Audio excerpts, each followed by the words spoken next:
The authorities of this country, in the heat of anti-Russian hysteria, continue to churn out new fakes about our country.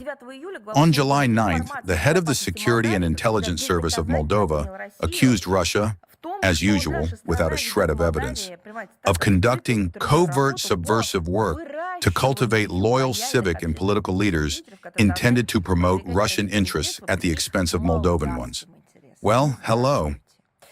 And it raises doubts that such insinuations are merely an absolutely clumsy, monstrous, and absurd attempt to divert public attention in Moldova from yet another corruption scandal that has erupted in the country.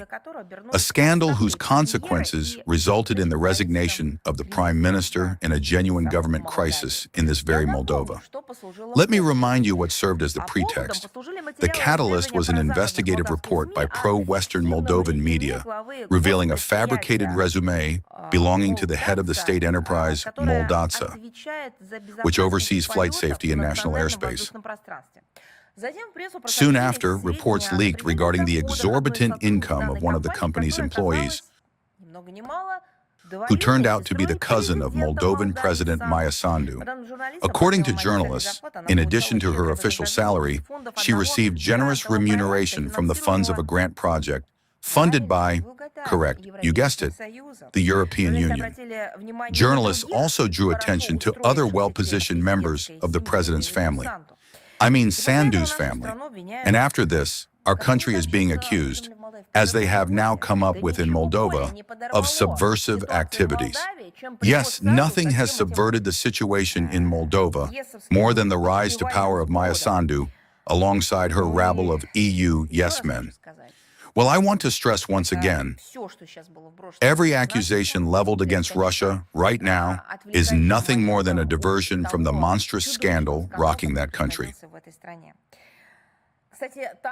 By the way, another scandal also occurred there.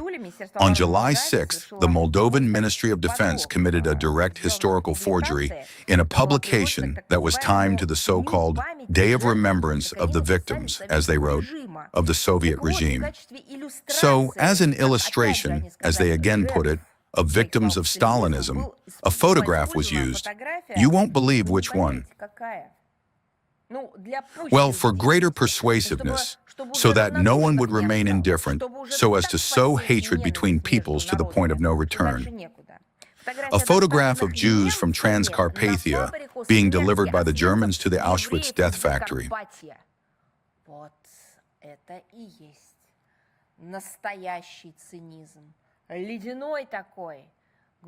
This is true, icy cynicism deeply rooted in nationalism and monstrous revanchism. It feeds on the worst elements, and this is the result. This is a vulgar, vile attempt to falsify history through forgery and tear-jerking, literally, walking on bones. We recently examined this episode in detail in a special feature published under the section, Examples of Publications Replicating Inaccurate Information About Russia. This section has become quite brief, and I think you have all grown to like it. It is called Anti-Fake. Widespread public outcry was also caused by data and materials that appeared in the mass media regarding the Moldovan authorities' plans to open a, direct quote, waste management center, that is, a landfill in the village of Șerpeni in the Ananinoy district of the Republic. Let me remind you that it is in this very village, and you are about to understand that we are not talking about garbage or any problems with it. Every country has its own difficulties with this issue. No, this isn't about ecology, slow bureaucratic pace, or even corruption. This is about something else, something far more sinister.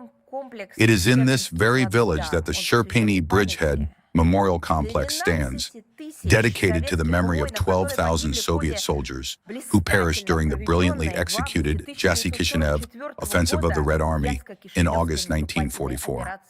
Powerful, isn't it?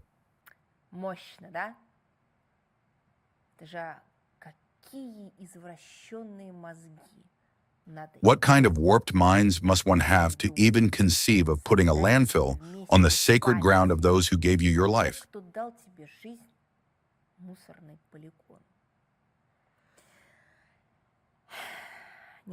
Meanwhile, political pressure on Gagauzia from Maia Sandu remains relentless.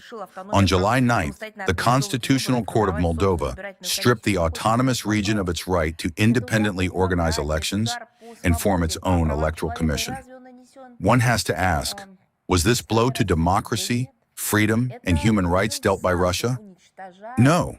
It is Maia Sandu's regime that is destroying the friendship between peoples, the peaceful coexistence, and the democratic principles of Moldova that were forged over decades.